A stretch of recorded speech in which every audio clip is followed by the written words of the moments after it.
What's up, YouTube people?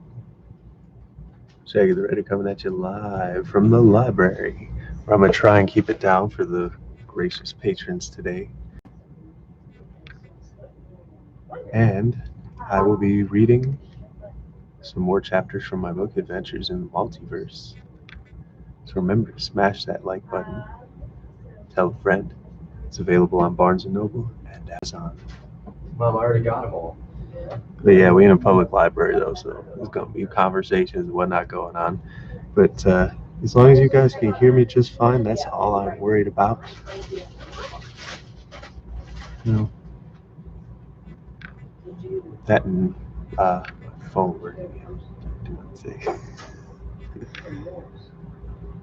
Okay.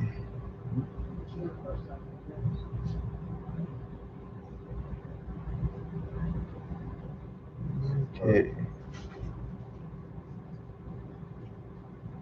Chapter 9.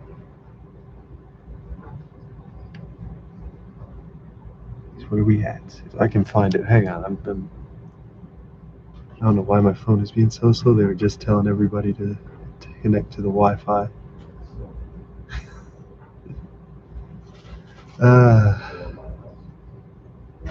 Come on, load. Load. Okay. Okay. Fingers crossed, fingers crossed.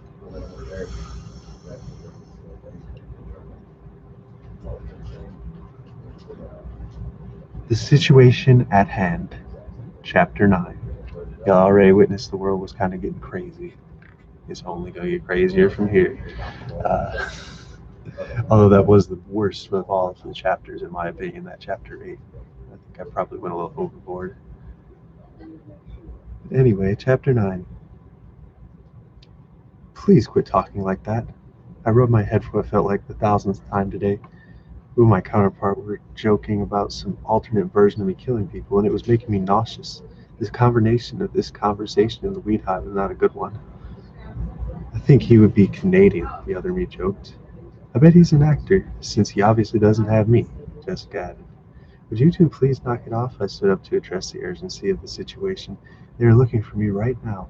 We are suspected in a murder regardless of whether or not some other version of ourselves actually kills people. It's like an infinite number of universes, though, the other me was quick to point out. The realities are endless. We need to focus on our reality. Again, I was rubbing my brow. I retook my seat. In spite of my verbal insistence, we were still doing nothing to help the situation. I had hated to be so complacent, but it was all just so confusing. There seemed to be no way out except for hoping that the professor would continue to run his machine and that my tether feed would continue to give me a digital readout whenever the activity occurred.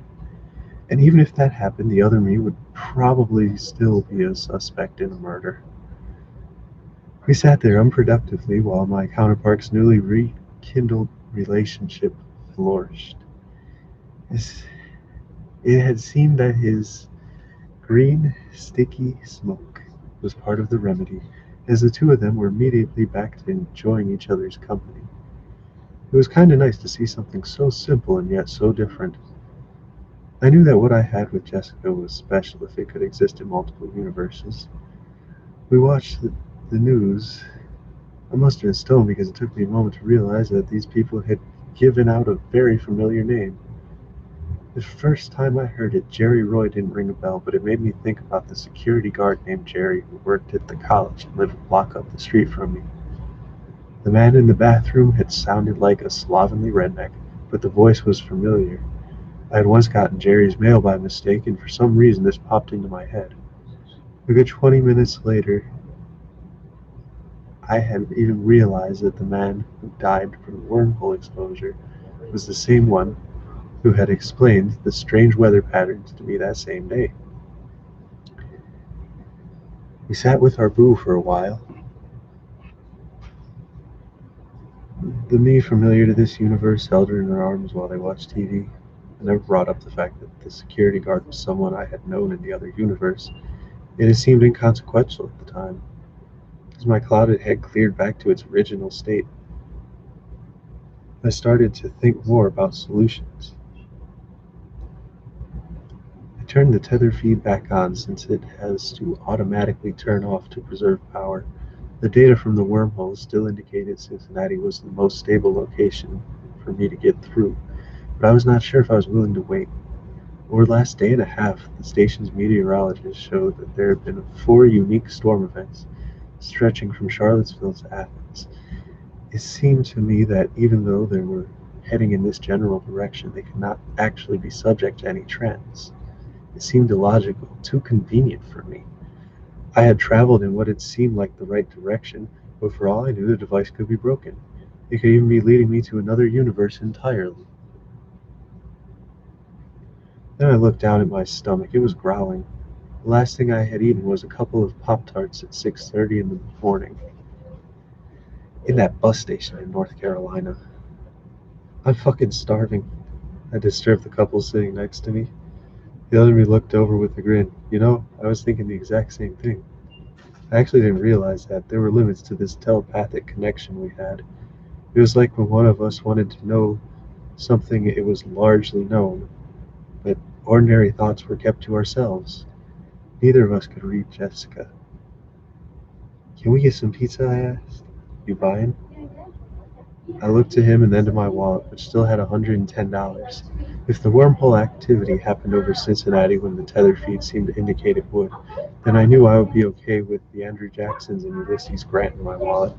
I pulled out one of the Jacksons and set it on the table. I knew I wasn't playing about my food. Get on the phone and get the biggest one we can buy for that. Jessica laughed at us. The man knows what he wants. Pizza was either better in this universe or I was still stoned, because either way, the extra large was gone within 15 minutes. Between two of me and Jessica, the side order of breadsticks and 2 liter of oddly named soda pop was barely enough. And that extra large was huge. In my post pizza days, I got an idea. A movie about professional fighters was on TV, and it made me think about my boss in North Carolina. He was an amateur MMA fighter and pretty good at it. If I had never helped him open up the branch of his dad's company, then he could possibly still be in Cincinnati. I looked at my counterpart. Do you still speak to Rocky? What do I look like, Apollo Lang?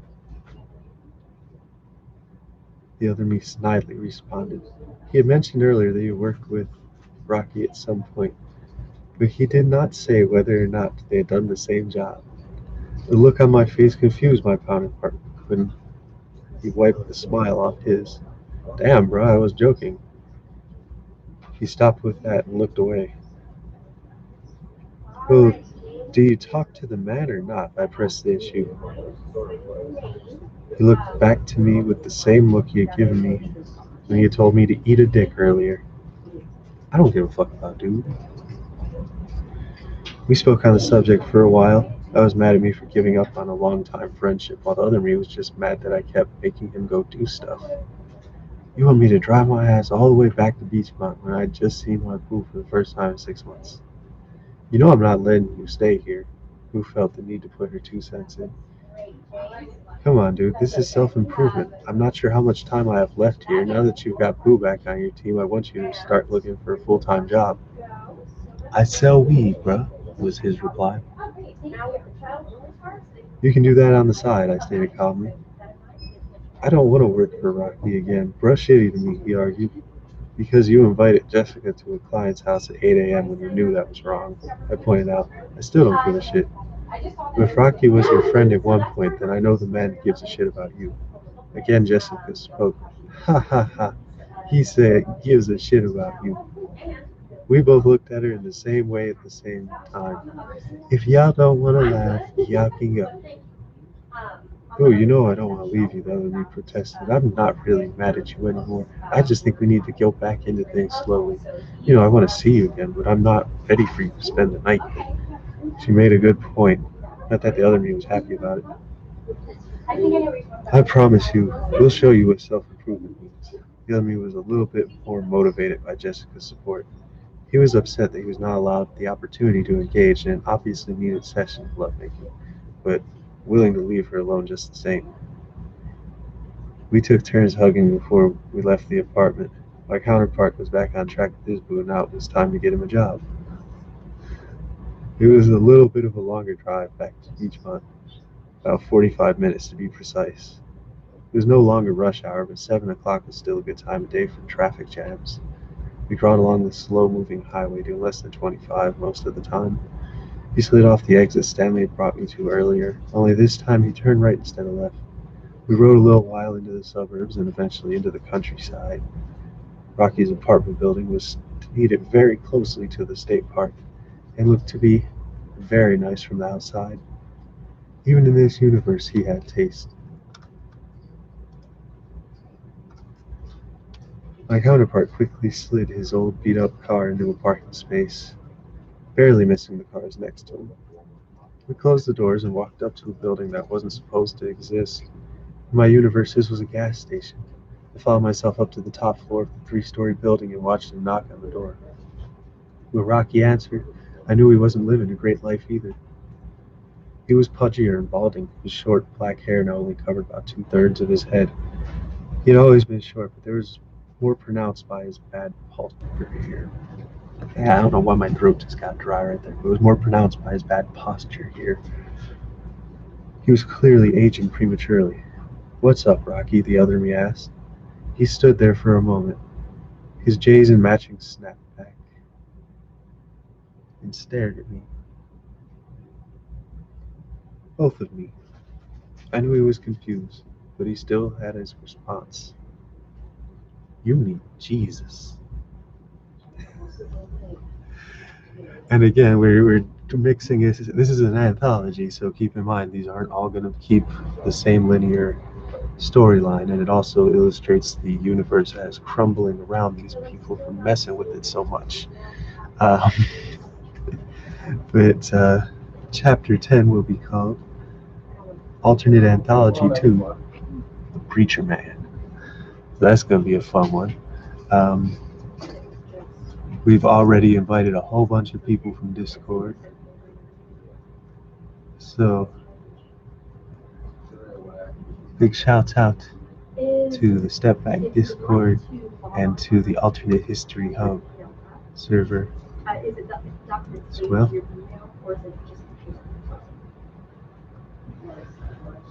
Big shout out to Again's the Word G, who was also my cover artist on this book. I don't know if I mentioned that last time, but I plan on posting that as the cover image to these when everything's said and done.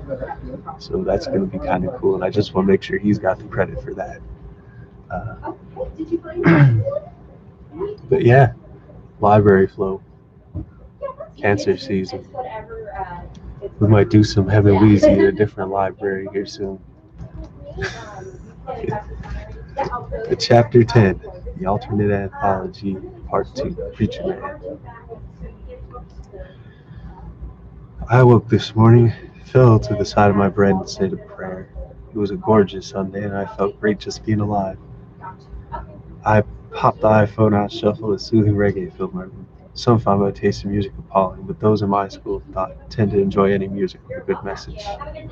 I could smell my lovely wife's cooking as soon as I was fully dressed. She was making pancakes with a side of hash browns.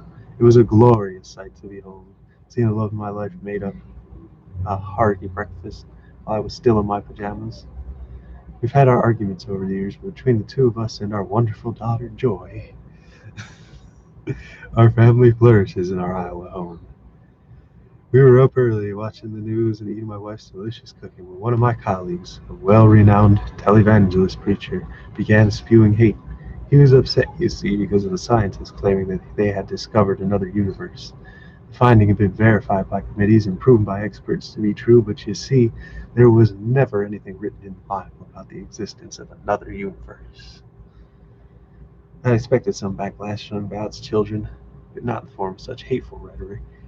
His name was Reverend Fredrickson Jacobs, a designated member of the old school, and when he had been invited into a popular Sunday morning talk show, it was supposed to be to debate the scientist responsible for this find, not to condemn him to an eternity in a torturous pit of fire. I had had a sermon prepared for today, a sermon about seeking the importance out of all the knowledge that the universe possesses. True importance of science in our way of life with respect to God, the Most High. It was now all the more important to make this known. Took my time getting ready that morning, jotting down ideas that popped into my head. Divine inspiration knows no bounds, nor does it care as to how wet one's body is.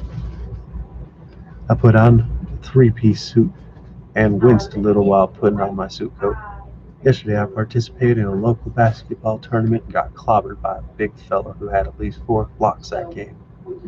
My team lost in the finals, but we managed to raise $12,000 for international refugee doctors. I felt that such a case was more than worthy for me to deal a little bit of discomfort. My wife, our daughter, and I stepped outside the house and rode in our car to the church. It was excellent turnout, over 200 people in the seats and almost 20,000 on the live stream. I love seeing so many seats filled on Sunday. It's good for our church and our community. We make helping each other a point of emphasis. I was unsure of what would become of that day, but I keep my faith in God in all that I do. And if I should have been forced to resign from my post within the church, I was confident that my family would be okay, for God is good. I walked on stage and up to a podium to address the room, and waited a moment for everyone's silence. I started off my sermon reading from the book of Matthew. I said amen and opened my eyes and watched everyone in the room do the same. It was a good feeling. We held intermission to allow our worshipers a moment to stretch their legs or use the facilities as needed, and allowed a few select advertisers on the live streams, only from those companies with whom no political motive, to provide our coffers with revenue. Some disliked this practice, but when we were able to send $45,000 to aid flood victims, no one complained. Seats gradually filled back up, and our intermission ended with a collective grumble. I don't think they were expecting what I did next. I walked back on stage wearing a lab coat, a pair of safety goggles, some rubber gloves and hands. Picked up a test tube, filled halfway up with baking soda. Ladies and gentlemen, science is the study of the world around us. I dumped the baking soda into the paper mache volcano with a vial of vinegar and orange dye mounted inside. The frothy eruption it produced earned a few claps. People have climbed towards new heights because of our love of God. We possess His love, His grace, and His knowledge within each of our hearts and minds. Where you see, ladies and gentlemen, just in a few lifetimes, we have evolved as a people. A few very shot gasps could be heard around the room. All eyes were on me. We have gotten to the point in human history where we have built structures taller than anything ever seen before on this earth, where half of all knowledge is considered obsolete after 2 years, where almost all of us are automatically entitled to food, clothing, education, and other basic needs. Think about it like this. A few hundred years ago, the explanation for this would be sorcery. I picked up a small piece of potassium from a petri dish with a pair of tweezers, dropped it into a bucket of water. I had to step back from the resulting fiery explosion. Today, anyone who took a high school chemistry class could tell you that this is a chemical reaction resulting in the expulsion of hydrogen. The room applied lightly at the trick. Doctors use scientific methods to cure diseases. Engineers use scientific methods to come up with solutions for everyday problems. But today, a preacher we all know from TV told a scientist named Percival Jones that he was going to burn in hell for eternity for discovering something his peers had almost speculated about prior. This man has discovered a wormhole leading to another dimension. There were rumors around the large room. I could hear them all. I had no business in this fight, yet here I was taking it up. Again, let's look at what our ancestors would have said, something like this, 500 years ago, and thought the Earth was a big perfect sphere in the center of everything, and our little stars were just pretty little dots in the sky. Now we know that there are planets, solar systems, even galaxies different from our own, hundreds of millions in total. Even the staunchest of religious scholars will rarely say differently. So why then do we wish eternal damnation on somebody who has discovered the next step beyond our current knowledge. Why is it that, even in this age of profound discoveries, we still hold ourselves back when we need to be lifting ourselves up? I'll tell you why. Because we're in an age where everything is ran by greed. For years, false religious institutions have tried to force their will upon their fellow man, and to what ends? The devil has advanced his agenda in turning us against one another once again. Today, a man of God has condemned a man of peace and scholarship to demise upon a lake of fire. The devil smiled while his minions, good people, questioned their faith. I know that we all Oh, yeah, think she can walk in the differently, and free flow of thought and ideas allowed among us is in itself a blessing from God. We all have different experiences from one another, and the remedy for the conflict this causes is intelligent discourse and not hateful dialect. We must show love to those who are all created on this earth, even those who question it. God is infinite, possibilities of existence are infinite, and in His glorious grace we will live to see another day where all men and women may truly know God's love. In order to get the big picture, we will have to move past the Bennett rhetoric. So it was written, treat others the way you want to be treated. Keep that in mind when you see someone else is seeking the truth. The audience gave me a standing ovation, regardless of whether or not they agreed with me. So yeah, now we're on chapter 11, which is titled Rocky 11, and goes back to the larger story. Um,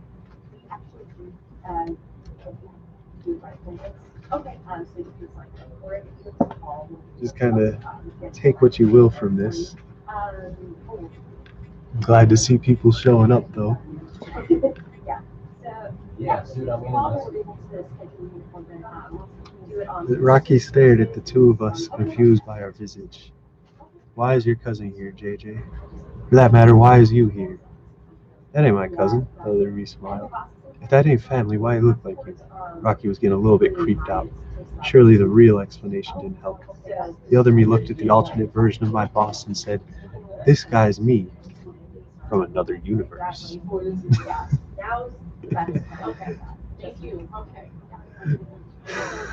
Rocky began to slowly back into his doorway. He went to slam the door, only for the other me to jam his foot in between the doorway and the door. Come on, Rock, I'm serious here. You lost your damn mind. He looked at me and back at the other me, still confused. No, he hasn't. You and I run the North Carolina office of your dad's company back in my dimension. I wanted this me to get his life on track, and I think you might just be the one to help. I tried to explain.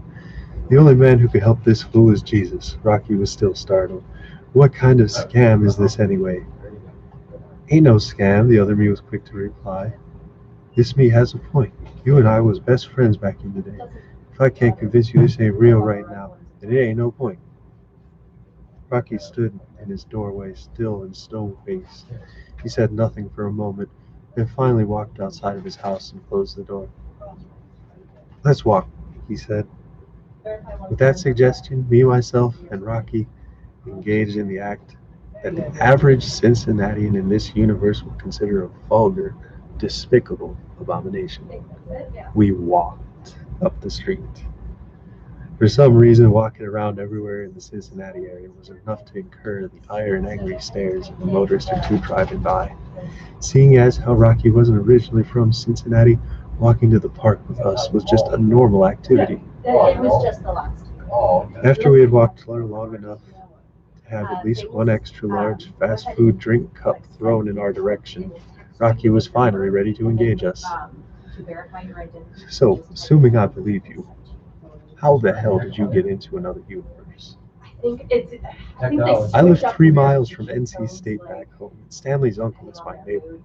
He said this experiment would almost be foolproof, but here I am waiting for a wormhole to open up in the middle of Cincinnati sometime in the next 48 hours. Uh-huh, Rocky shook his head in disbelief. So y'all just decided to fix the other you's life? I know that's crazy. I won't believe it until me and me had some kind of mind link either. said the other me was just straight and to the point. It seemed that Rocky was finally coming around. We walked into the park just as the sun began to sink behind the rolling hills of the surrounding landscape. Y'all share a mental link. Rocky stared at us again, this time more so intrigued than bewildered by the statement. Actually, yes, and right now this me is thinking about rolling up a joint. The other me hadn't stopped thinking about rolling up a joint since we got to Rocky's house, and I was really not in the mood to smoke the entire day away. And that me got it fucked up if you think I ain't about to. This me is coming up with a lot of vulgar words to describe my attitude. And that me lame as hell for trying to keep me sober this long. It's been 2 hours, dude. You know smoking this much is bad for us. I don't care. Rocky looked at the other two versions of me and finally smiled. How did I know y'all would be arguing about something as trivial as weed? He was finally starting to believe us.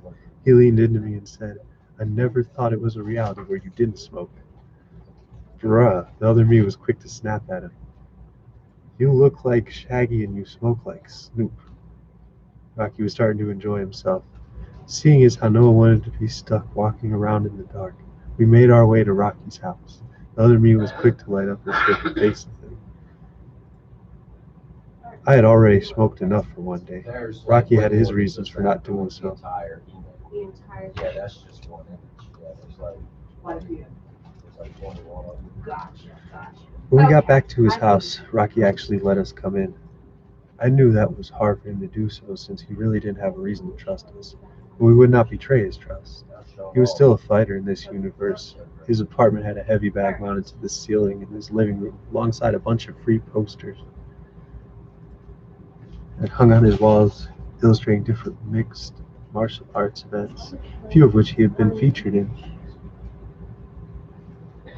He sat down on a black leather sofa and turned on the TV. I was not surprised to see that it was already on a major sports network. We sat for a moment and spoke. I told him about the multiverse, about how he was still my boss back home, and about how Stanley had convinced me to save myself from the life I had chosen to lead. Even though the other me didn't show it at the time, he was happy to have his friend back. We were about 20 minutes into our visit when the tether fee began to act up again. It started to beep loudly, and I pulled it out of my pocket. If Rocky had any doubts left that I had actually traveled from another dimension, this strange beeping device was the end of them. This is only about 110 miles away now. I looked at the device, which clearly read wormholes were now slightly off course. I was a little bit concerned. The other me quickly looked at the device as soon as this thought popped into my head. I had not wanted to project the thought, but it had still gotten out from my anger at the situation. It's 20 miles north of the projected path. He read the screen and looked up with a frown. What does that mean for us? It means that these damn things can't be predicted by my fucking device. I was getting angry. Does that mean there's going to be two of you walking around here? Rocky was confused. If we can't catch the next wormhole, there will be. Rocky was silent while myself and I bickered with each other. I was ready to go home, but the other me didn't trust his car to go more than 50 miles or so a day. As if the situation wasn't bad enough already, my tether fee was almost out of power and I was unsure as to how to charge it. We continued to bicker until Rocky made us stop. If y'all gonna be like that, you can both get the fuck out. Sorry, Rock.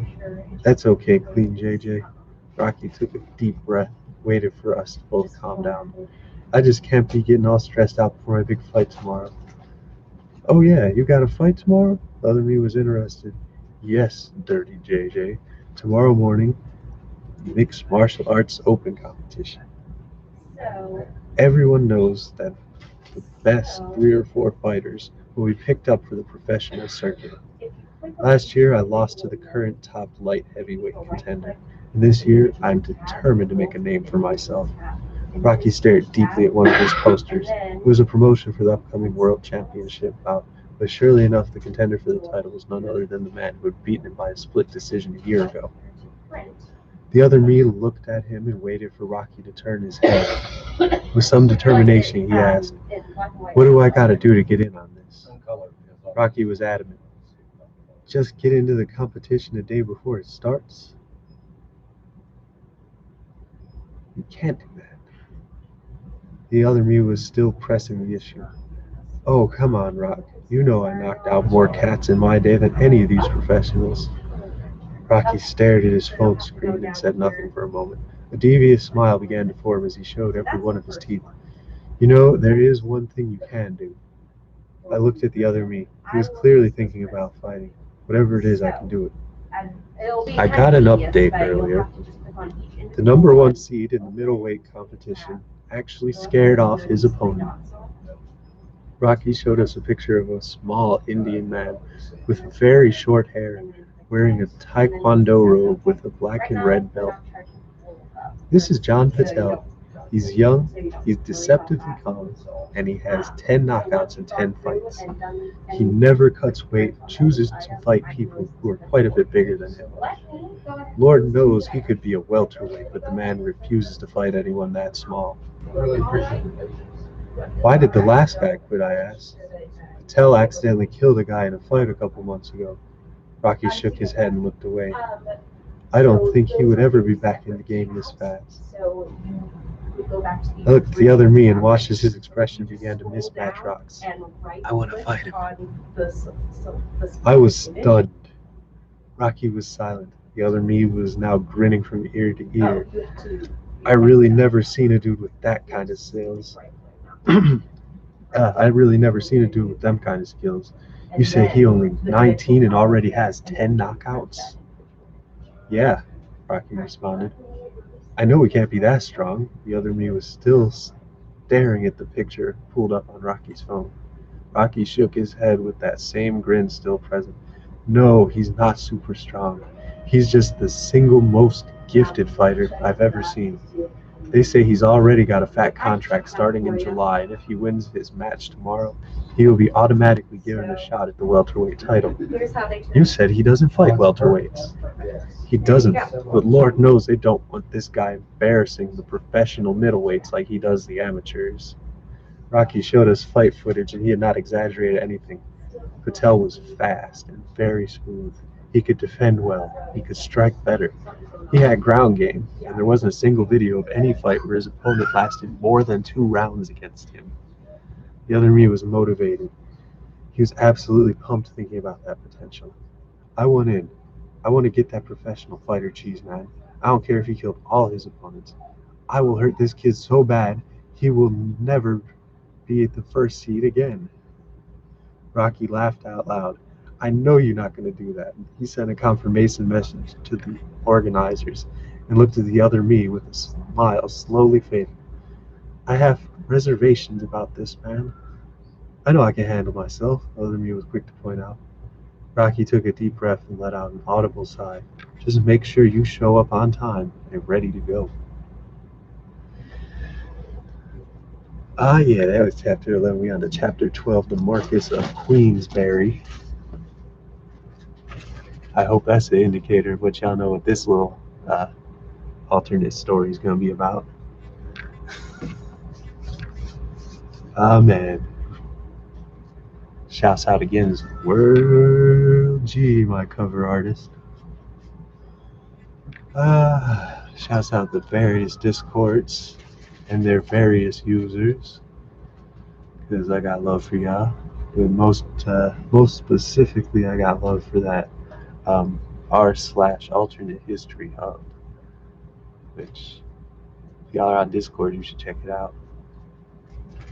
Look like Stepback's bumping too. Shouts out Stepback. Shouts out other cats overseas. Dog Bros don't watch continue. Shouts out whole bunch of people. Here's another alternately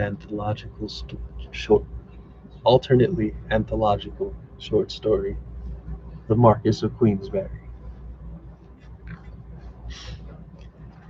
Walking up to the ring while my song played on the loudspeakers, hearing the thunderous ovation in the Las Vegas venue, I finally knew what fight night felt like. I'd listened to the cheers and cheers. I walked into the ring, knowing that regardless of the outcome of the fight, I would leave a millionaire. I come from being a nobody to being a contender for the light heavyweight title. Coming into this match, I knew that I would be facing a man who had gone 32 fights without a loss. I was the underdog in every single sportscaster's mind.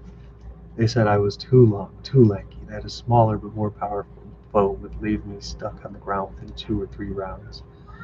But I still sought to keep the right state of mind. Keeping my poise, I sat quietly in the ring and waited for the champ to make his way to me. Tyrone Taylor, known to the boxing world as Double T, was an honorable and worthy champion. He was known for talking trash, and he had tried to rattle my nerves at the weigh-in. Seeing as how he was at least 4 inches shorter than me, I had responded to him getting in my face by kissing his forehead, which caused a roar of laughter in the room. The video footage had already gone viral and might have pushed up both of our paychecks from the increased public interest in the event. But he was not pleased. He knew that this was my way of getting under his skin, and it worked. He wanted to clock me on the spot for making him the butt of my joke and swore that he would make me pay in the fight. I mean, I still respected the man. After all, he was a champion, a philanthropist, and a major figure in the boxing world. But I was not above getting inside his head a little bit. Double T versus Double J was projected to be a major event worldwide, and I knew that the pressure was getting to my opponent too. He was screaming and jumping up and down. I knew that he was more likely to slip in this state. I waited for him to come into the ring and watched as he went from acting like a raving lunatic to silently staring me down. There was just enough fear behind the bravado for me to exploit. We touched gloves and began the fight. He swung hard and made contact with my left temple, but I was able to roll with the punch and barely felt the damage he was trying to give out. He knew I didn't have a strong jaw, so he threw a change-up directly at my face, but I kept my distance. 5, 6, 7 punches with no connection, and he knew my speed. I countered his left blow with a solid jab to his rib cage and watched the man wince as I did a little bit of damage. He tried another change-up and was barely able to graze the top of my head while I ducked down and quickly blasted the side of his. My successful punch had served to anger the man further. He was playing right into my hands. For most of the first round, the champ seemed to lose control of his emotions. He swung wildly and paid no attention to my movements as I jabbed from a distance and came in close for counters. I continued to keep my distance and never let him get me on the ropes. When his punches did connect, they were seriously damaging, but I was determined to avoid letting these blows end my fight. The first round ended with the judges still in the champ's favor because of his ferocity. However, I knew that I had done enough to weaken him. He was sweating, bleeding, struggling to breathe, and I was doing my job. 5 more rounds passed while I roped my dope and continuously applied enough pressure to make him mad. As time passed, he began to hit me more accurately, but with less and less power. He successfully made my nose bleed and blackened my eye by the 3rd round, but I was still causing him more damage than he was forcing on me. Towards the end of the 5th round, I finally caused the man to stumble. My direct shot to his rib cage forced him to walk back and clutch his side, the agony evident in his expression. Then the champ was saved by the bell. He stumbled back to the corner and sat down while his trainer made sure that his ribs weren't broken. His muscular form had prevented any serious damage, and he was allowed to return to the fight. I had bruised him quite nicely and forced enough air out of his lungs that the between rounds break had left him dizzy and scared. I blew him a kiss at the start of the 6th round and watched him rush in like a fool.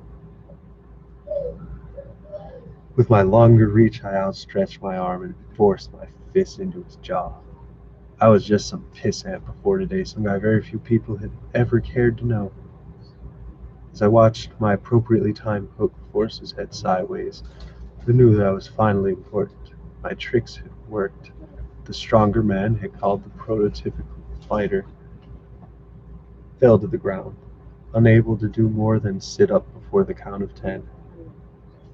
I walked from the ring a champion, a millionaire, a man with a limitless future. Oh man.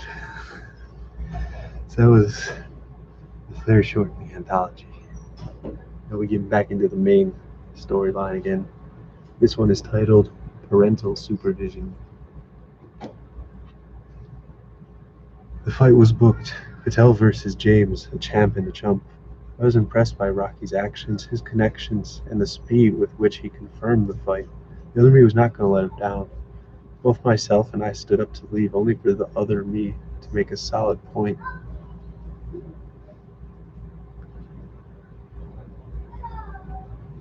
I'm sorry, I messed that up. It's only for Rocky to make a solid point. I hope you plan on seeing your parents. My counterpart and I stared at each other. He had mentioned not speaking to my parents in a few years. In my universe, they moved to Arizona about a year and a half ago. I never thought to try and see if they would still be in this wretched parody of Cincinnati. I looked to my counterpart. Do our parents still live in Eastgate? I don't know. It's been 3 years since I seen them. The other me spoke quietly and rubbed his head as he spoke. I saw them about a month ago, Rocky contributed. You know they were asking about you. I thought about it for a moment. He's right. If they are nearby, we have to see if we can make your situation right with them. The other me stared down for a moment and slowly rubbed his face with his left hand. He looked at me with a frown. I don't think they want to see the kid who almost got them arrested. As it turned out, the other me was driving his car to work in a car, and it was registered to his dad.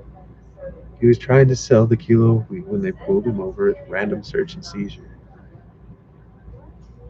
Our father had almost lost his job in this universe, since he had to do a week in jail before deciding whether or not he was actually guilty of doing anything. His innocence prevailed. He was able to keep his job. But in addition to the alternate me getting thrown in jail, the alternate me was not visited once by his parents while he was inside. They were no longer on speaking terms. My counterpart had made sure of that.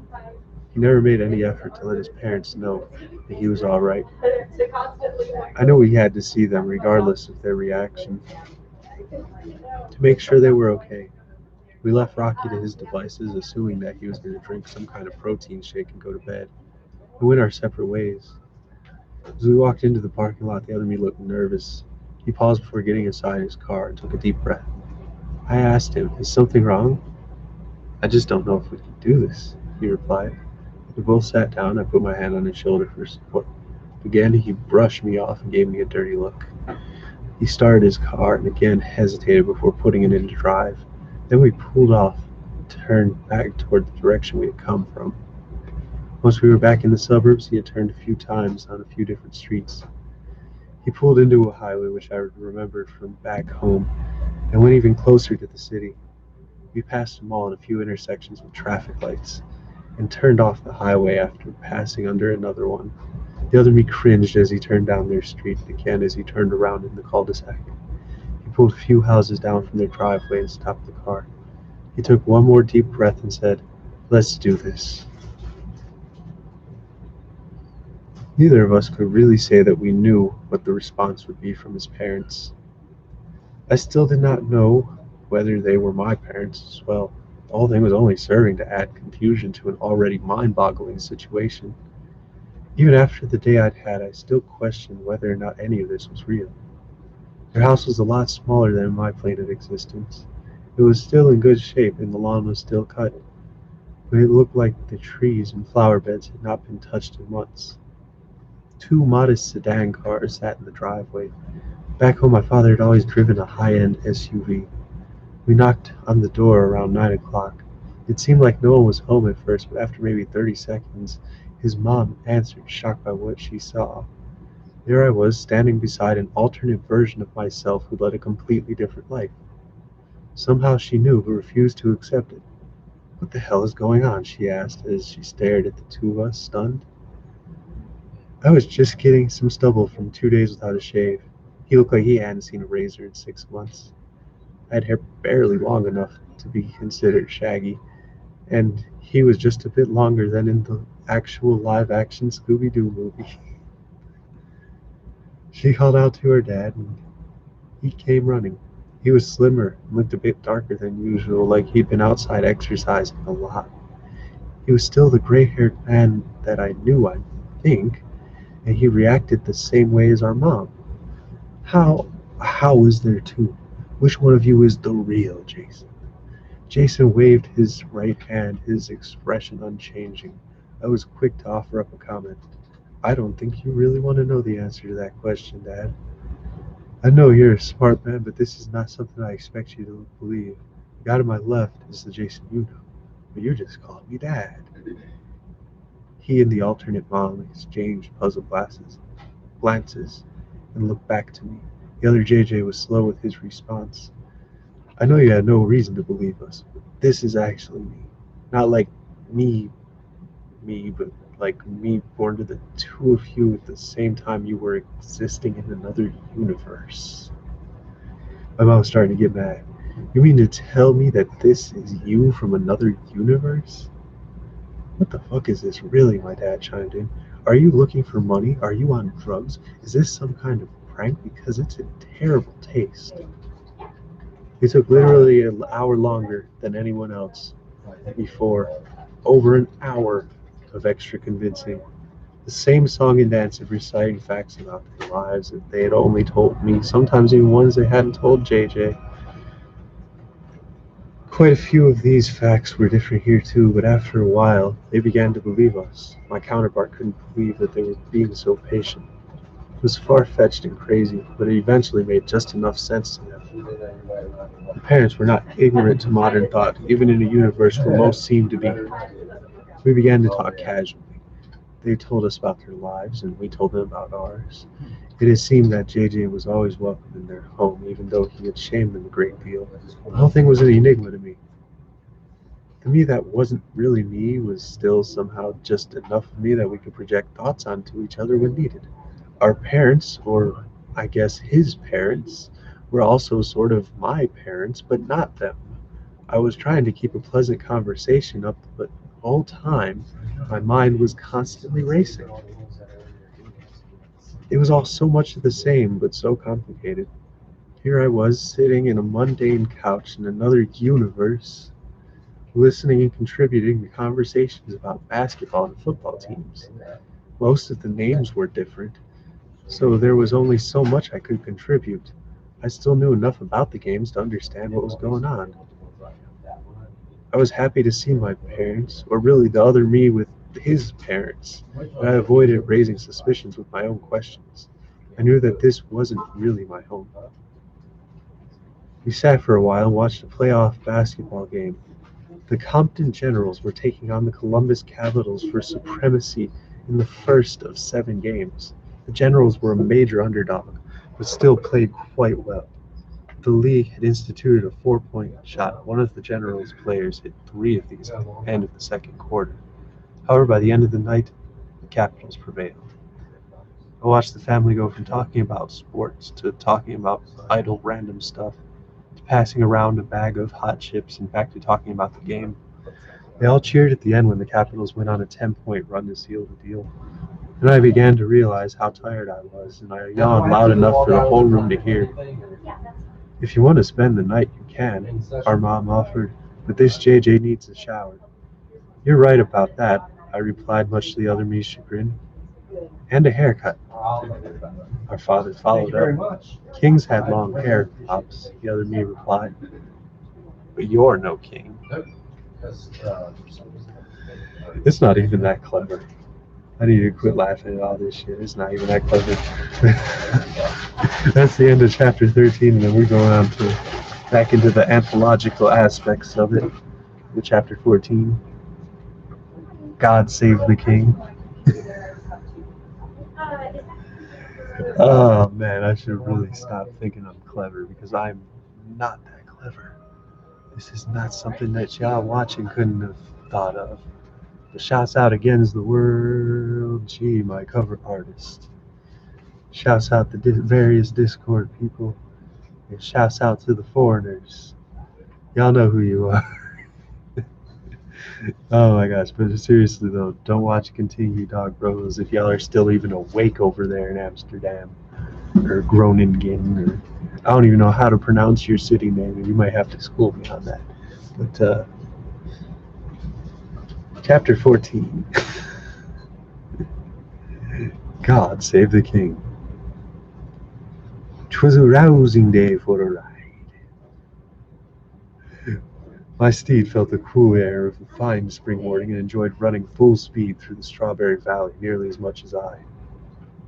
We were both dressed in fine purple linens, both the steed and I, and surely the horse looked dapper, though I cannot say the same for myself. Purple is the fine color reserved for the king, but I'm simply not much of a purple person. His Royal Highness is what they call me. I am Jason James, King of the Strawberries, illicit of a proud lineage, set forth to rule this valley, and my kingdom could not have loved me more. I was known for running a government responsible for increasing aid to the elderly, improving international commerce, and forming a disaster relief agency, whence my subjects receive capital to rebuild during the great spiraling storms. I'm really a simple man. I enjoy good food and drink. I smoke upon fine herbs and exercise quite regularly. But the thing I enjoy most every day is my morning ride. The feeling of the breeze blowing through my long regal hair as I rode upon the stallion's back was quite riveting. It takes a certain kind of skill to ride a beast while they travel at speeds far faster than any man could reach on foot. We jumped a 4-foot wall and landed gracefully.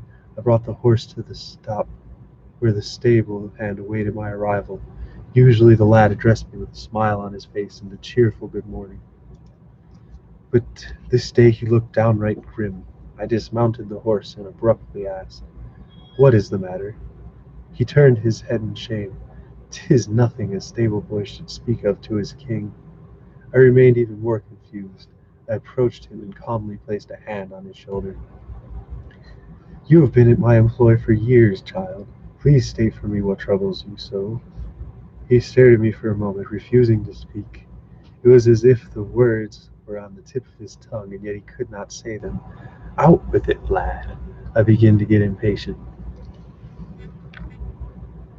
"Okay, then."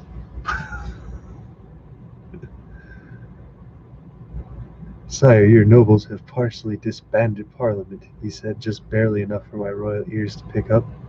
He seemed to be worried, concerned that someone might be watching his every movement and action. I did not yet understand why. The anger I felt that moment clouded my other perceptions.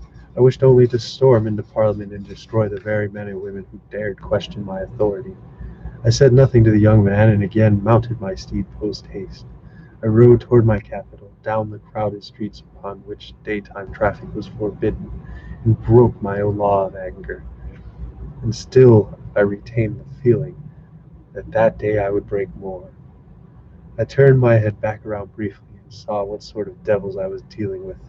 My eyes made contact with the lad's one last time as an arrow fired from a sniper's bow pierced his temple and ended his life.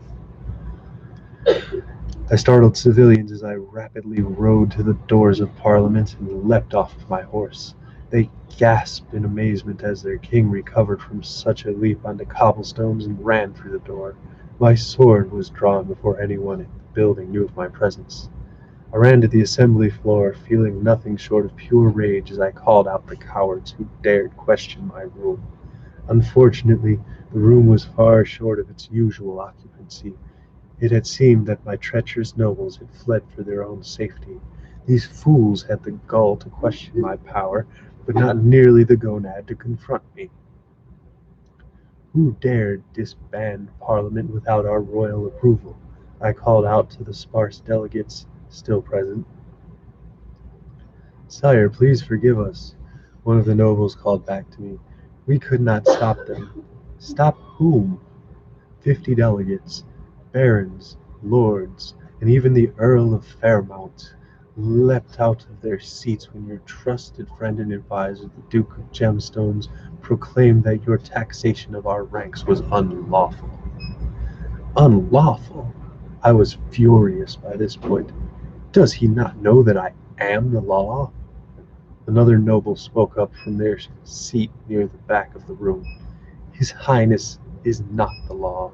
His Highness is a parliamentary monarch whose power has set limits. Who dares correct me?" At whence point I dared to ask the noble woman stood and addressed me. His Highness thinks himself to be infallible, but mistakes have been made during the course of his glorious reign. I was irritated by the comment. The illicit of God do not make mistakes. I should say such documents as your country's constitution allow for your heirs, sire. The first delegate responded. I could not drop the truth. Begrudgingly, I accepted the fact that even royalty have gaffes and moved on. I redirected my anger back toward the overly deserving Duke. What reason did the slimy imbecile have as an excuse for his treachery? Sire, your social plans are costing us a pittance. The third noble was quick to retort. Some of us would rather defect than see our pristine coins used to repair some peasant's thatched roof. We are not responsible for the actions of the Almighty, but I am. I refuse to accept their mentality. Among all things, very among all known kings, very few have ever taxed their nobility as much as I, and yet only then did I see that their loyalty depended entirely on the amount of gold I could place in their coffers. I am the king, illicit of God, father to these people, and I would rather slice the throat of a treacherous duke than force them to lead a lesser life for our own enrichment. For just a moment the remaining members of my parliament were absurdly quiet. Then the woman whom had called my judgment into question was first to ask my opinion. Well, the Duke has already raised his army, and has most of your barons on his side. He has threatened all of our lives for sticking around, and even has a force of skilled assassins in his back pocket.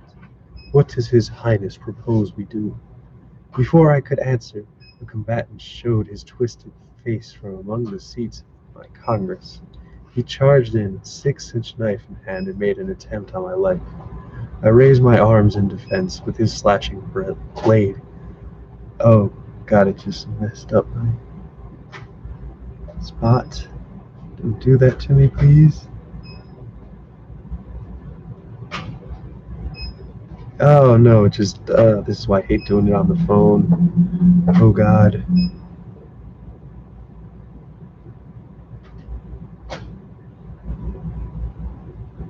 Oh, God. Why did you do this, phone? Why did you betray me? Shouts out against the world, G, my cover artist. Shouts out all my viewers. Shouts out Anderson Township Library. The library that I had tonight was awesome for letting me be here. Come on. Sucks. They really need to improve these devices, because, like, I swear I go back to the point I left off at on this scroller and it's a completely different point.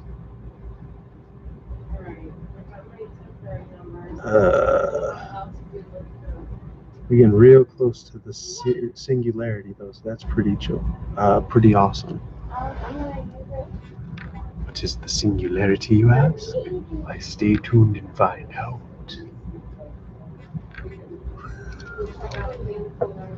Gang, gang, gang.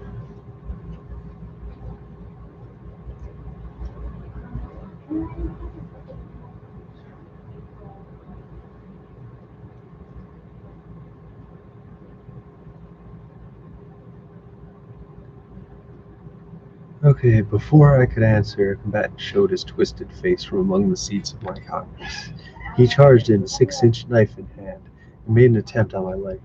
I raised my arms in defense. With his slashing blade, he cut a deep and painful gash across the back of my hand, forcing me to scream in anger and pain. From this attack, I conjured a feat of superhuman strength. My uninjured hand forced the attacker's jaw upward, hard enough to lift him off of his feet. I was always a physically fit individual, but I had never been able to strike a man larger than myself with such veracity.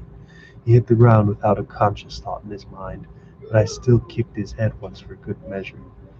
blood dripping from my left hand, my face flushed with anger, and my visage quite horrifying to some of the politicians. I calmly addressed the room. This will be the fate of your perfidious brethren. I spat on the insentient man once for good measure, and exited the room in a grandiose fashion. This would not be the last of the blood spilt in my parliaments. Doctors and nurses, the finest in all the land, brought forth the remedies and treatments needed for his royal highness to rest his royal hands. Healing herbs and teas will leave a king quite content. I rested earlier that night with my right hand in a cast and dreamed of better days ahead. No matter what anyone says, it's good to be a king. I dreamt of many an absurd circumstance in my medically induced slumber. It would seem as though I am present in my own subconscious, as I frequently dream myself as one of them.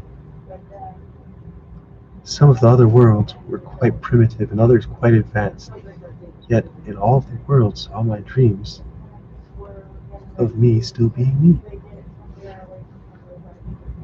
Then around 2 in the morning I awoke with a jolt. I felt myself awake with caution, as though the circumstances were tied to those of other versions of myself seen in my dreams.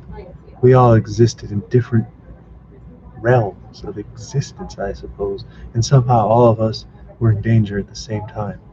I grabbed my long sword in my right hand and stormed into the hallway wearing nothing but my royal robe. There was indeed an assassin waiting for me. He was hardly a professional. One of the doctors, or at least a man dressed as one of the doctors, quickly dropped the dagger. He held and surrendered to my will. I was not to die tonight. Chapter 15, The Trans-Universal Singularity. So this is why, right here, why there's an anthology and not just a clean novel. That is why this is an anthology and not a clean novel. This is going to be explained a little bit here.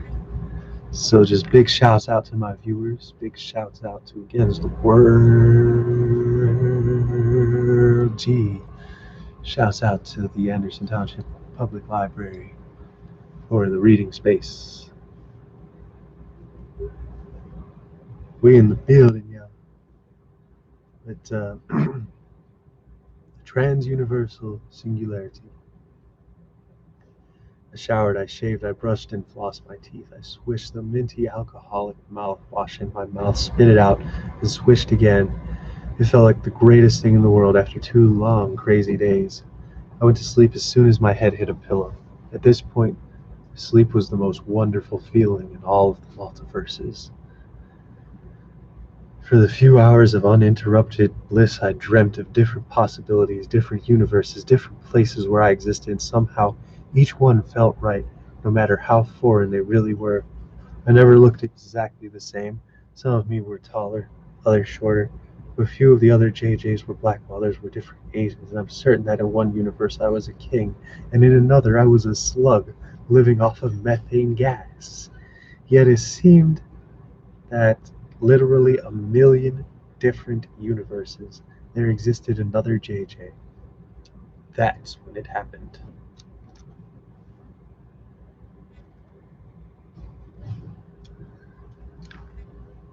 The singularity.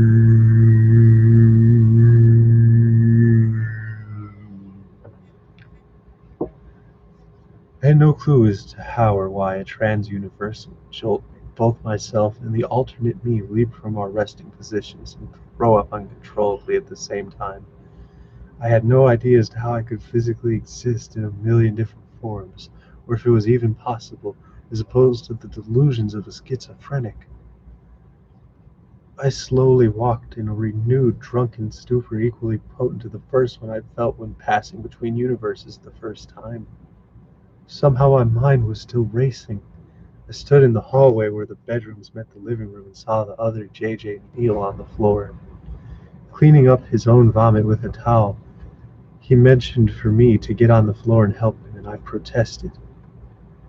For the moment we shared no mental link, and I did not realize this at first. He motioned for me again, and this time I knelt down on the floor and listened. Look, man, I don't know what just happened, but I know you felt that too. he explained in a pitch just barely louder than a whisper. Do you know what that was? I asked in the same voice. He shook his head. I wish I did. I tried to wake you up and let you know that there was a suspicious looking car posted out front, and as soon as I tried to warn you, I felt a powerful jolt. Now I can't communicate with you telepathically. Not only had we both experienced a trans-universal jolt and lived, but he knew what the jolt was. We had never exchanged notes, and he had never probed into the limited knowledge I possessed on the subject. Yet, here he was, talking about a jolt. I tried to think about what the professor's notes had said about something like this. I had not remembered much from the pad, but he had written one thing in the corner of the pad in bold, awkward letters. The singularity? Question mark. The alternate me received this message as well. He looked at me and asked, does that mean we're all becoming one being? He and I tried to test our powers with each other. As far as I could tell, we were still separate entities, and yet as the buzz of the jolt gradually wore off, I noticed that we both possessed increased mental abilities and an increased ability to communicate full, complete thoughts to each other.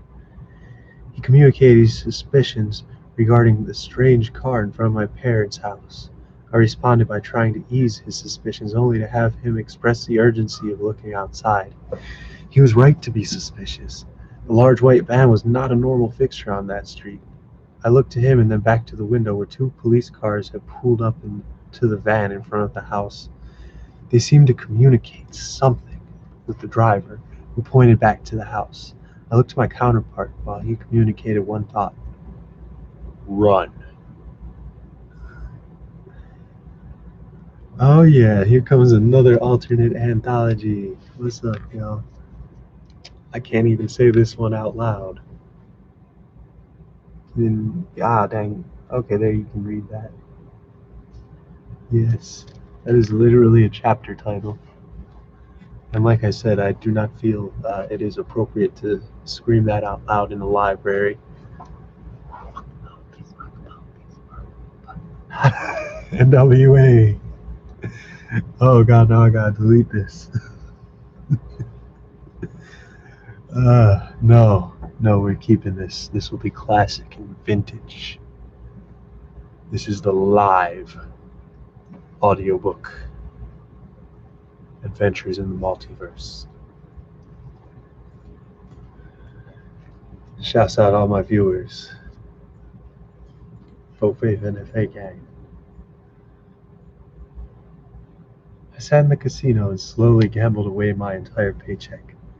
I guess I thought that maybe getting drunk enough and winning some cash would make my day feel a little bit better, but my mind wouldn't stop racing. I was normally more than competent, but today a dangerous man went free because of my own clumsy actions. I work as a police officer for the city. It's more or less the single worst job in the history of mankind, even though sometimes it is the easiest. I'd say more than half of the shift today, like most days, was spent basically sitting in my squad car harassing litter bugs, but for one seemingly regular call. The robbery took place in some liquor store uptown, and of course I just happened to be the closest car. I couldn't believe the perp was still in the store when I got there, but he was. He forced the shopkeeper into the back of the store, where the scrawny young man was holding him at gunpoint. There was maybe a few $1,000s in the old Turkish guy's safe, and quite frankly the response time for a 911 call is too long for someone like this thief to have still been in the back of the damn liquor store. I removed my weapon from his holster and shouted, "Freeze!" This caused the suspect to grab his victim and hold a man at gunpoint. Take one step, and dude here gets it. He was wearing a bandana over his nose and mouth, but I could see the fake look in his eyes. It was like he was completely devoid of human emotions. In my 4 years at this job, I have never once seen a liquor store robbery become a hostage situation. I slowly walked toward the suspect, who slowly backed up to the back door of the establishment. The old man was in a turban and full beard, and he was absolutely terrified. He definitely thought that he was going to die. Luckily for the shopkeeper, the perp simply fired a warning shot and forced the man into causing me to recoil. The young man with the black bandana bolted out the back door before I could even respond. I bluntly forced the old man off of me as soon as I was sure he hadn't been hit. He hit the ground hard, but that didn't even register with me as I chased the perp.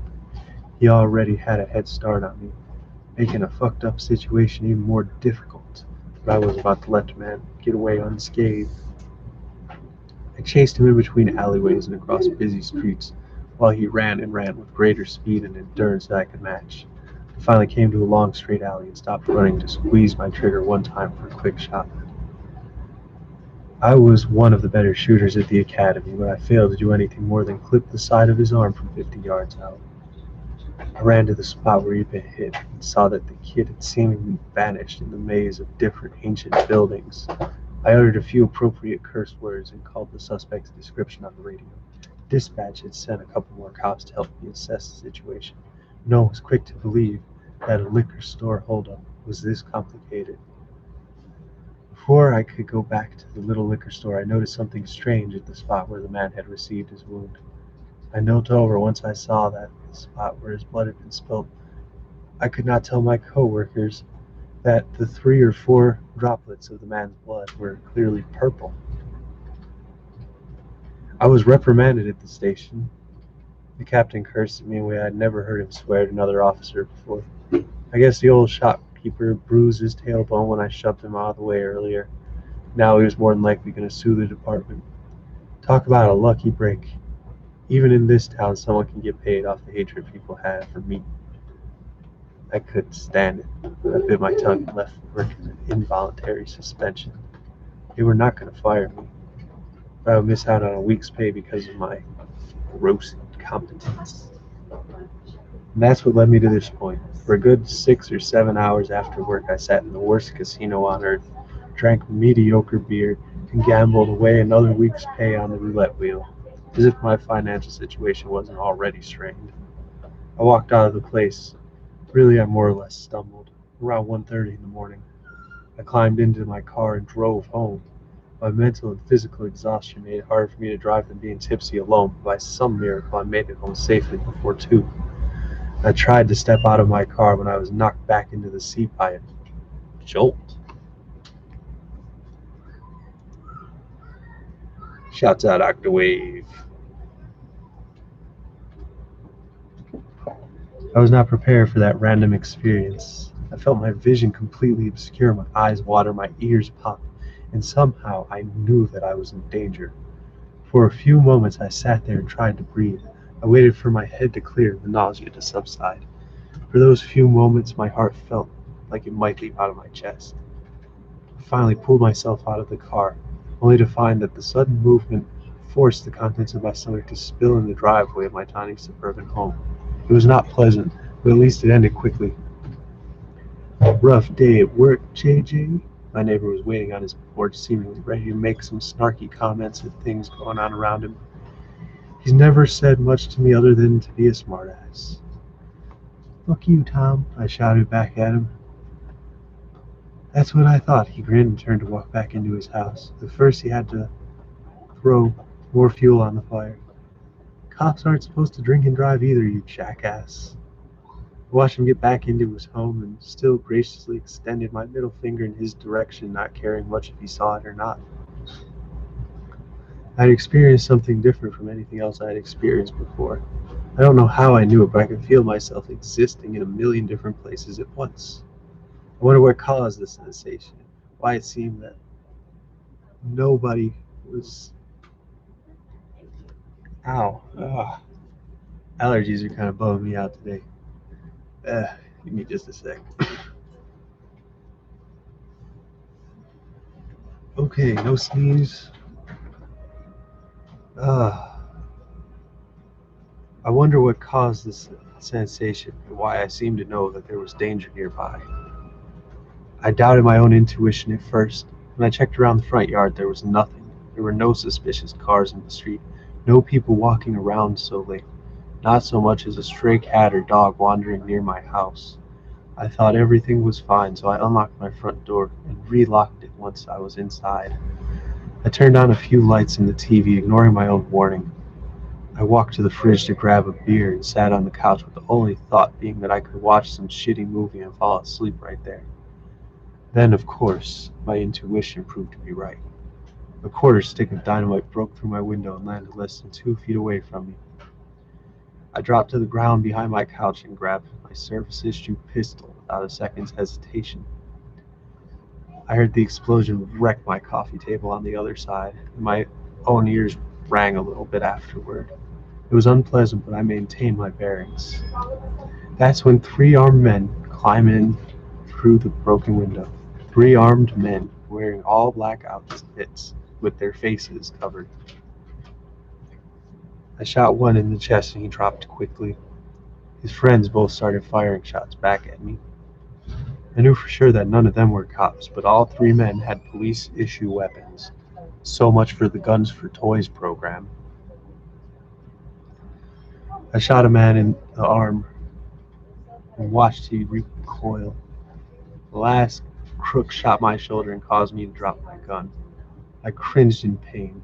It was at that moment when I realized the man I had failed to arm was the same man who had gotten away from me earlier. His friends were bleeding the same purple substance on my carpet as I had seen in the alley earlier. It's as if the day hadn't been strange enough. I was certain that these weren't people. He took off his bandana, revealing a horribly disfigured jaw with pointed razor-sharp teeth. His nose looked to be more like half of a nose, as if someone had taken a razor blade to the orifice and sliced it off for their own sick pleasure. Officer James, I'm sorry to say I have to kill you now. His human-sounding voice just seemed strange coming from that hideous face. Oh, who am I kidding? I'm not sorry. Oh, man. Shouts out Octawave. That was chapter 16. We're on chapter 17. The advanced interrogation techniques, which that was the last of the that was not the last of our perspective shifts, but that was the last of the short stories for today. We're going to read through a couple chapters that are getting more into the main line, which is going to get more intense and exciting as we go along. But chapter 17 is titled Advanced Interrogation Techniques. Shouts out again the world. Gee, my cover artist. Shouts out all the Discord peeps. Oh man, someone actually mentioned me on there. Let me just make sure.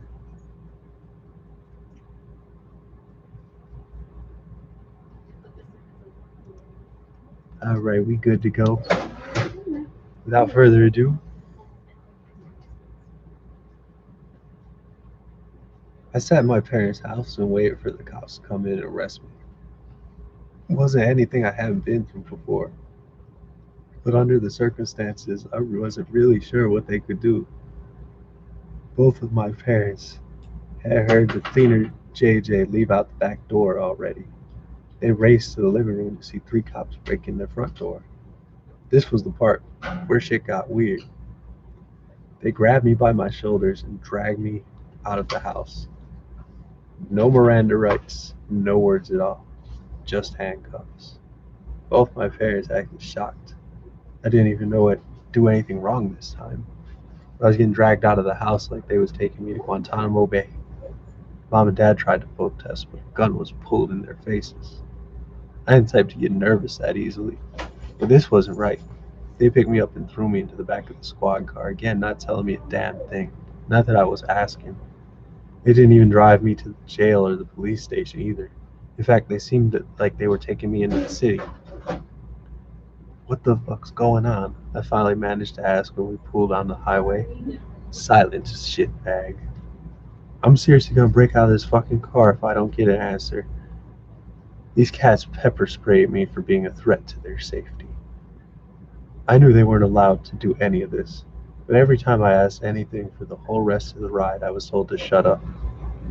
We got to a big building downtown with some diplomatic flags out front, and I knew what was up. This was the FBI building, and I was not getting out of here easily. The cops yanked me out of the car, arm dislocating my shoulder, forced me to walk quickly into the building. Once inside, I wasn't processed.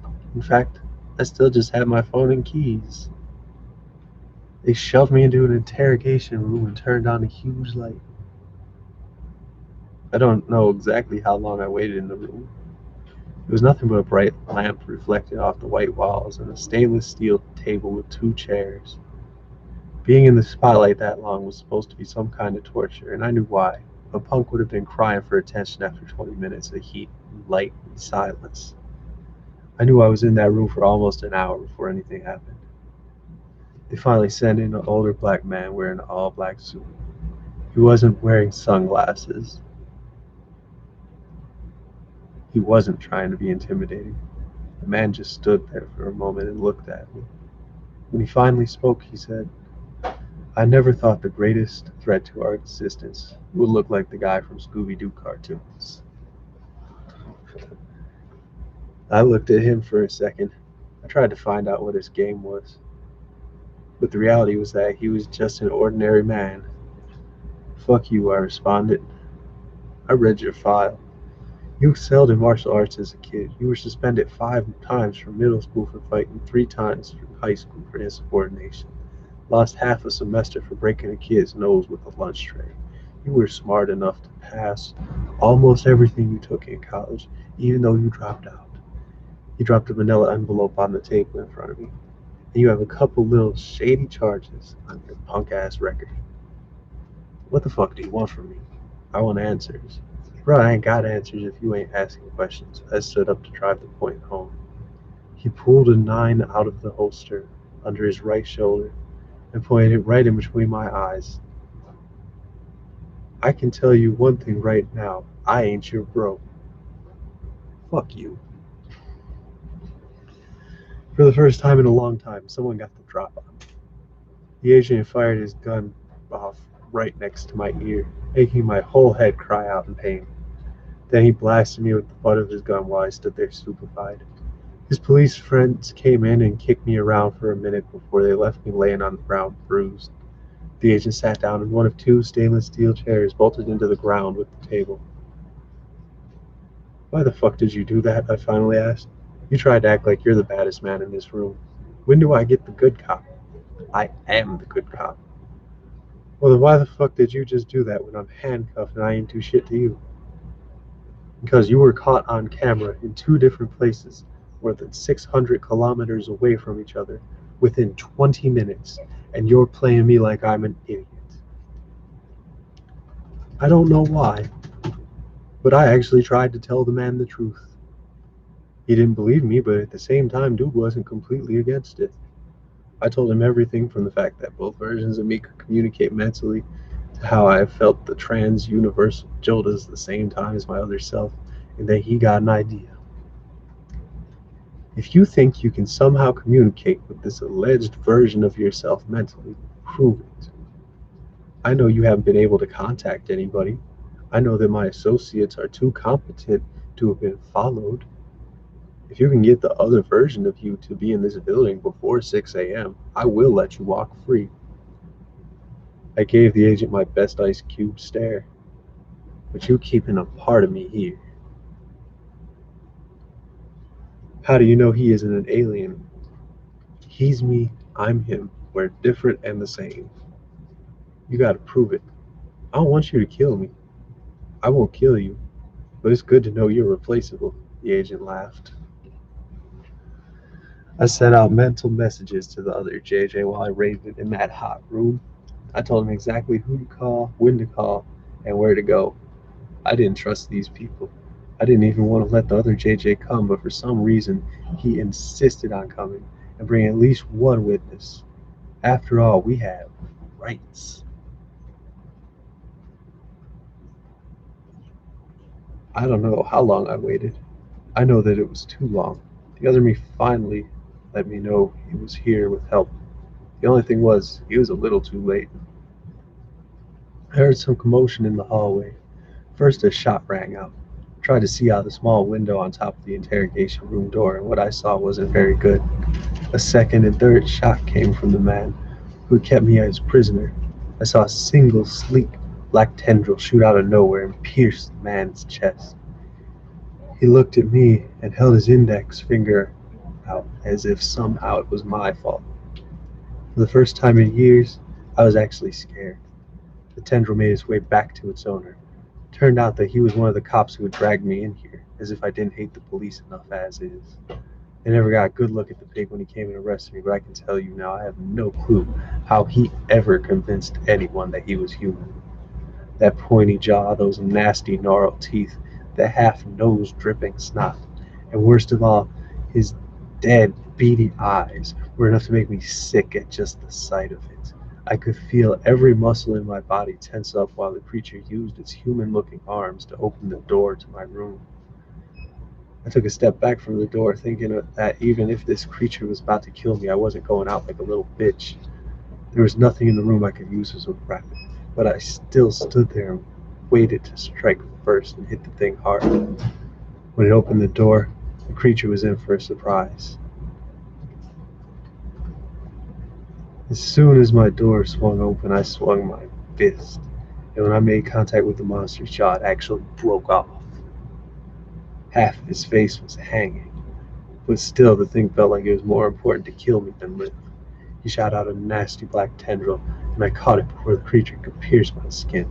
With one swift chop, the tendril was on the floor. The creature screamed like a child scared of spiders and tried to back away from me, but I tackled the monster hard enough that we both ended up on the floor. I punched and punched and punched until the creature could no longer scream at me for hurting it. I looked around the gory hallway. All of the building's night staff had been killed, along with at least 8 more of these weird creatures. The hallway was a sea of purple and crimson.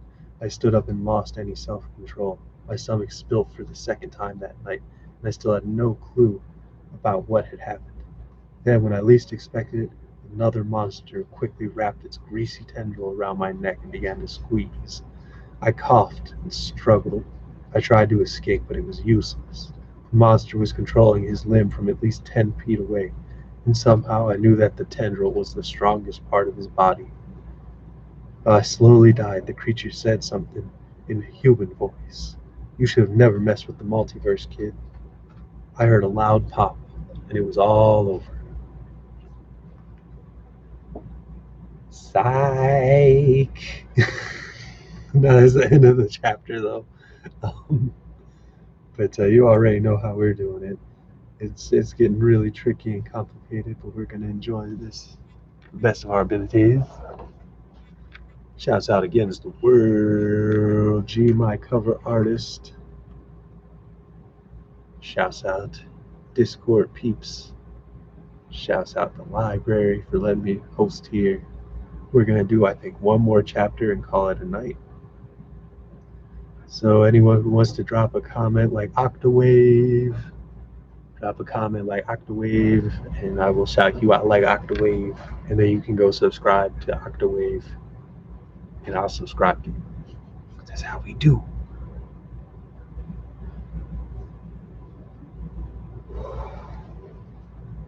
Chapter 18, On the Lam. I dropped to the ground, slid underneath the back deck, and held myself up by elbows and knees so as not to damage the Capitals jersey lent out to me by the good graces of my alternate family. Unfortunately, my pants were done for, but this was the least of my worries. Above me, I could hear nothing short of tumult for about 30 seconds. The other JJ was willing to give himself up for me, and still I knew that they were roughing him up unnecessarily. As soon as I heard the front door slam shut, I took off and I ran as fast as I could for at least 10 minutes, until I saw an exit to a liquor store drive-thru. Somehow the other JJ was my throat's getting Somehow the other JJ was capable of transmitting the exact directions for me to run, to where I was able to sprint to the very place quite quickly. I knew I had to call someone immediately, someone who could help. I knew that the other JJ's parents were being watched by another cop and something wasn't right about the cops. Again, all of this because of myself, and again, I was exactly where he wanted me to be. I walked inside and saw an older man wearing a dirty gray t-shirt. He had gray hair coming down his shoulders and a beard to match. I don't go telling me you're too good for Dirty Harry now that you came up in the world. He spoke with the raspy voice of a pack-a-day smoker, but he spoke to me with familiarity. I tried to match his friendly tone and my counterpart's dialect. Dirty Harry, yo, you looking dirtier than ever, my dude. The dirtier the better, he laughed. I know that's right. So what brings you by? Did you want some of that 1738? Or some of these Rillos? I laughed. You know I want some Rillos, bruh. That's it, he was incredulous for good reason. Nah, man, I actually need your help real quick. Man, did you fuck up? I calmly replied, hell nah, but I do need to use your phone. Who are you trying to call? His suspicions weren't easy. Stanley. He ain't a lawyer just 'cause he reads law books. I know, I just don't have a phone. Dirty Harry stared at me awkwardly. Why not? Look, man, I didn't fuck up anything, but some shit just went down regardless. Please let me make this one phone call and I'll buy something to drink and some Rillos and leave. He continued to stare at me for a moment. I'll let this slide one time, JJ, but you owe me.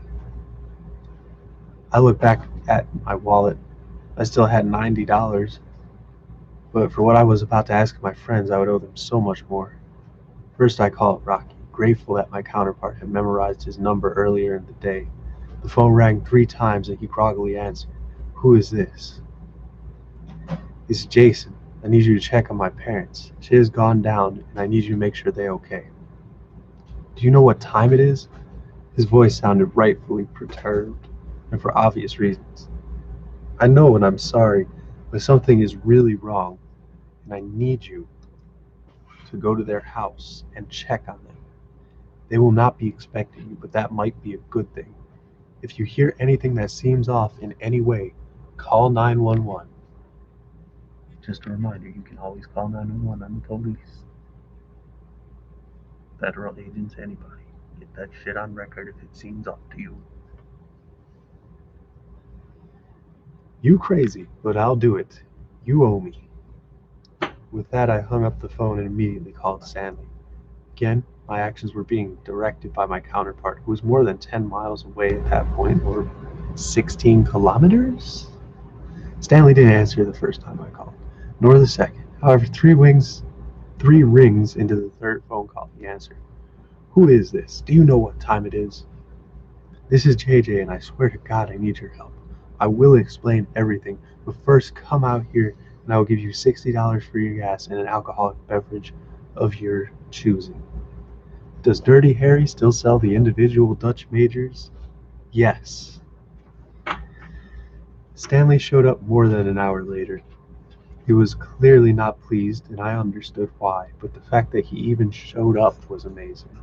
Harry was not too thrilled about the situation either, but at least I had brought ample snacks and drinks alongside the bottle of cigars I had promised to Stanley. So Harry didn't mind us leaving him out of the conversation. Either way, it was going to be a long night. Stanley was quick to question my motives. Okay, man, it's past 3 a.m. and you've got me out here. Now tell me what the hell is going on. There's a government agent interrogating the other JJ as we speak. The agent keeps talking about aliens and he keeps causing him physical harm.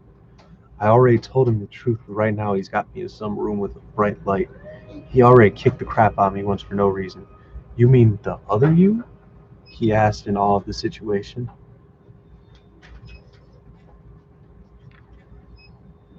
Yes. How do you know this? Did the two of you establish some kind of telepathic connection?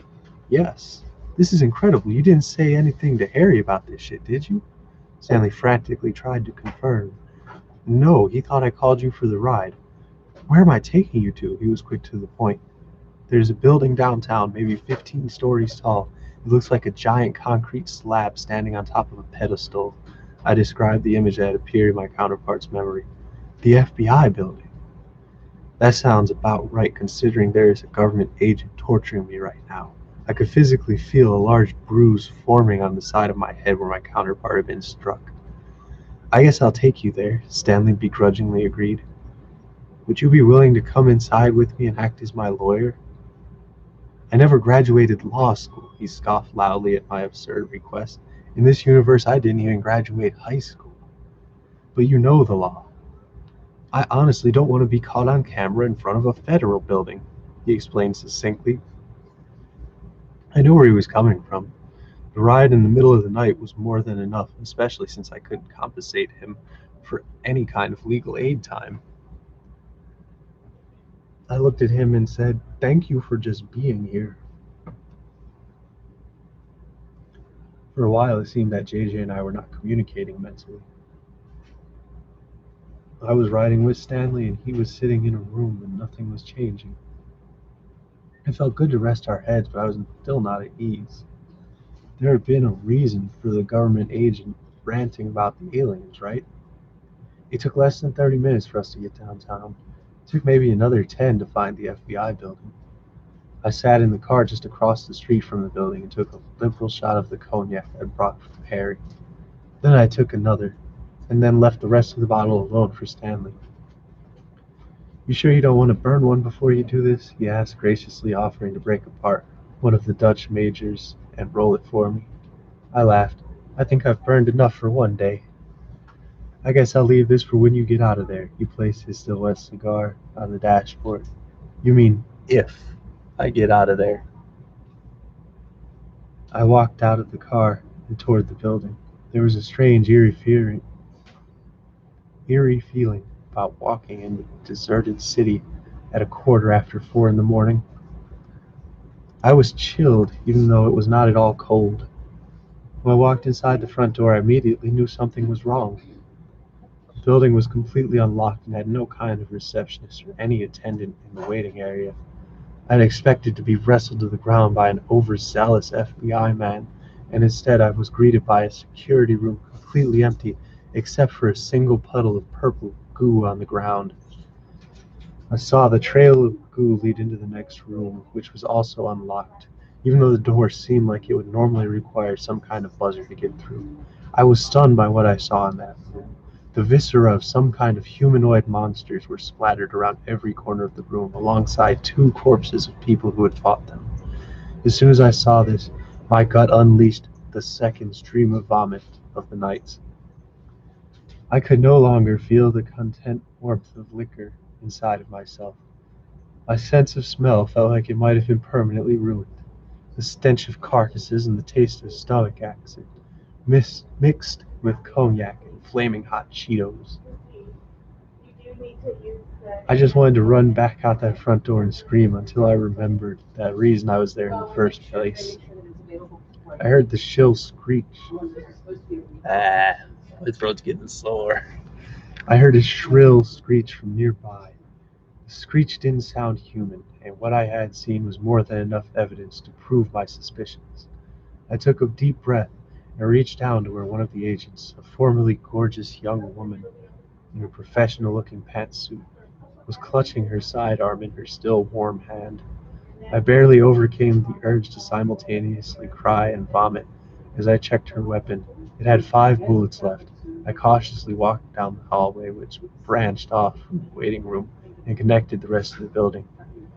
There were more of the creatures' carcasses strewn across this hallway as well. I could feel the connection with myself right when I heard a cracking noise nearby. Down the same hallway, in a room to the left, one of the monsters reared its ugly head. Its neck elongated, and 2 tendrils shot out of its back in my direction. I quickly unloaded 3 shots from my firearm and watched as at least one pierced the center of the creature's chest. The monster went down as quickly as it made itself known. I continued to search for myself, knowing full well that neither of us would be alone. I could feel our minds linking, and knew that he was just finding out about this massacre. I slowly trudged through the purple filth of yet another one of these dirty, freakish beings, and failed to be aware of my surroundings. From seemingly out of nowhere, a long black tendril wrapped around my neck, and I knew that this might be the end. Then, for some reason, the monster slowly turned me around to get the satisfaction of watching the life drain from my eyes as I suffocated. This is the mighty Jason, first man to explore the multiverse. How pathetic.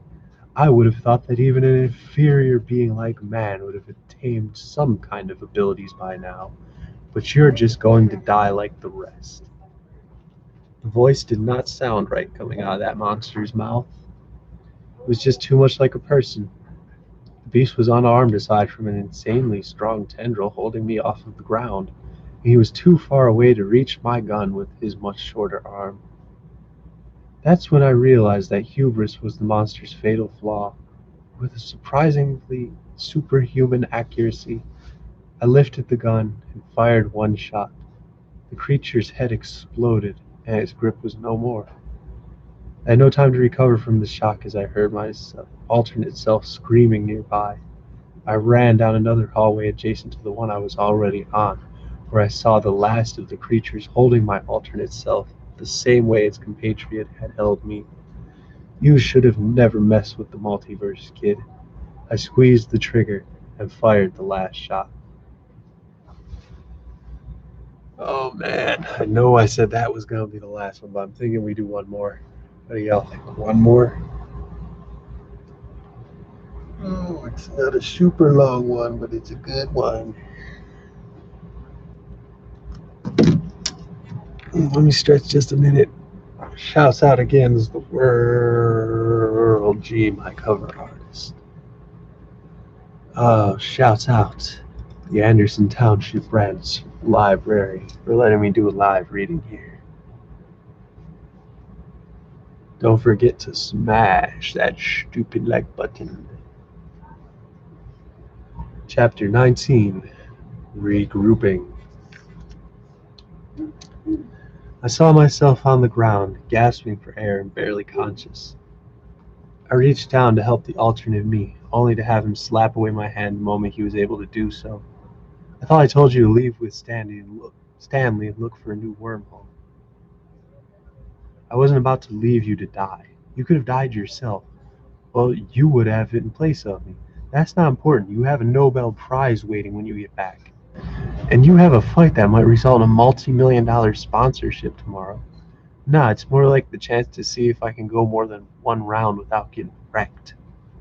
You're seriously capable of superhuman strength. How would you get wrecked by a man half your size if you could take out a monster like that with your bare hands? That monster was a bitch. He scoffed as he slowly got to his feet and unnecessarily dusted off his clothes. Look, regardless of what you did and why, we have to get out of here, especially if there are more of them around, I all but shouted. Quit acting scared. You good as fuck with that pistol. I'd never fired a gun before that point, and yet I had already taken out 3 monsters with 5 bullets like it was easy. Did they mention anything to you about the abilities? Monsters? Yeah, I shook my head inside. One of them said something to me about obtaining abilities. Maybe because I've traveled with you to this universe and made contact with you? He looked at me with horror in his eyes. The trans-universal singularity. We scrambled out of the building. Both of us were bruised, and both of us were covered in the purple blood of the strange monstrous beings. But both of us were all right. We ran to Stanley's car. Thankfully, he was still waiting on us. God damn, y'all weren't in there 10 minutes, and it looks like you fought some kind of horde of alien monsters or something. Why are you always right? The other me asked. So you actually fought alien monsters? Stanley cringed. Not really aliens, I clarified. I can somehow tell that they've always lived on some version of Earth. They knew enough about our culture and our dialect to blend in with a bunch of professional spies. They knew a lot about the multiverse as well. The other me was quick to throw his 2 cents in. Between what the two of us know about these things, I want to say they're beings who know they exist in multiple universes. I think they act like they ain't scared to death because they're still alive in another universe. Stanley looked at the two of us in disbelief. How come every time y'all get in my car you say some crazy shit? He lit a cigar he had rolled before I went inside. Slowly and surely he burned the end and coughed loudly and released a large plume of smoke. Pass that shit, man, the alternate me chimed in. Stanley gave him the dirtiest look he could muster before hitting it once more. I'll hand this to you when I'm good and ready. He started to drive off when suddenly, for the first time in quite some time, my wormhole radar began to beep. I looked at the map and began to get excited, as if I hadn't had enough excitement for the night. The radar says another wormhole has opened up 30 miles from here. Stanley groaned loudly. So you want me to drive all the way back out even farther than where we just came from? This is worth way more than $60, man. Bruh, you know gas is cheap. $60 is enough to fill up the tank of this slider twice, the elder me was adamant. It's 4:30 in the morning. The sun will be up by the time I get back to my house. Yeah, and this version of me has to get home so he can make sure that no one he loves was killed in a monster attack. I added, I swear to God you owe me for all this. We made a trip back to the east side of town with ample food, booze, weed, and gas to do so. Stanley was really upset by us and by this point, and I'm sure my counterpart drinking and smoking his weed wasn't helping. After about 40 minutes he got off the highway less than a mile from the point on the radar where the wormhole was. I tried not to rush his slow driving, as he was already doing me a huge favor, but I was worried about how long that wormhole would last. Where do we go from here? He asked as he turned off the highway toward an old, and in this universe abandoned, automotive plant. I guess this is the right way, I responded. For a moment we drove until the weather completely changed and the radar said we were right next to the wormhole. At that point, I shouted over the sound of torrential rain, and Stanley stopped the car. For some reason, the glowing green vortex was on top of the old abandoned factory. Before I stepped out of the car, I looked at it for a moment with gratitude. I would finally be heading home. I hugged Stanley, even though he was clearly uncomfortable with this gesture. I don't know if I can even thank you enough for everything you've done. You can't, he snidely replied. I looked to myself and smiled a big smile before giving him a hug even greater than the one I had gave Stanley. At first he had a hard time hugging back, but since we were basically one and the same, he was finally able to show a softer side. The embrace lasted an uncomfortably long time, but neither of us could have cared less. I'm going to miss you. No, you won't. We always with each other at the end of the day. I know you're going to win that fight tomorrow. I know you're going to change the course of humanity. As I let the alternate me go, I could feel my heart sink a little bit. Everything he had said was true, but I still couldn't help but feel like this whole thing had happened too quickly. I was angry, sad, and overjoyed at the same time, but it was time to get back home. Please just do one more thing for me, Stanley. I might just say no, Stanley explained. Please just wait here and make sure everything goes smoothly. You should be able to see a bright flash of light when I go through the wormhole, but I'm never sure about anything anymore. This is the last time I'm doing you any favors, he sneered back at me. I broke the lock on the front door and walked into the vast, completely empty building. I could feel my soaking wet clothes dripping with every step inside. There were no emergency lights, no signs for me to follow, just the light of a fresh sunrise barely beginning to show in the presence of this impromptu thunderstorm. I waited for my eyes to adjust to the darkness and worried about how vulnerable I was the entire time.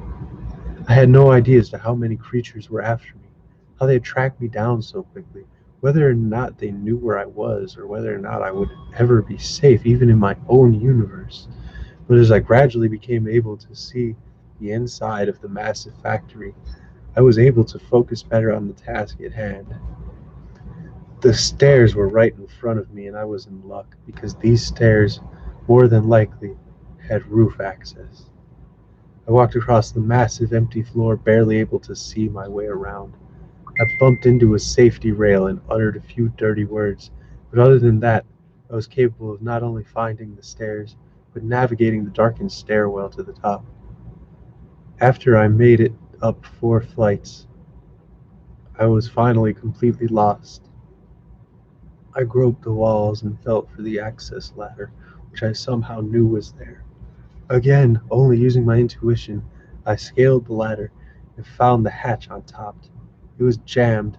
I firmly planted my feet on the top rung and leaned my back against a safety cage on the back of the ladder, which was almost certainly there just for this purpose. I heaved with all of my strength and almost lost my balance as water began to pelt the metal around me. The hatch opened with an audible creak. I was relieved to see the beginnings of daylight as I stepped cautiously onto the sopping wet roof. There, maybe 30 feet away from me, and throwing lightning and hail in all directions, was the wormhole. It somehow had looked much larger from a distance, but from where I stood on that roof, I realized that it was the same size as the portal I had jumped through to get here in the first place. I began to walk towards it, thanking God with every step I took. I checked my pockets and found both anti-jolt devices. I hastily slapped them on both of my wrists. Without a second's notice, I sprinted toward the green glowing circle. I approached it quickly. With one final burst of effort, I closed my eyes and plunged into the ring, no reservations. The rain suddenly stopped. This time I did not feel the sudden burst of energy course through every single one of my vertebrae and fry all my nerves. I just felt the sudden painful thump of falling chest first onto a concrete roof. I opened my eyes and saw that I was still in the same universe, on the same roof, at the same time and date. My frustrations got the better of me.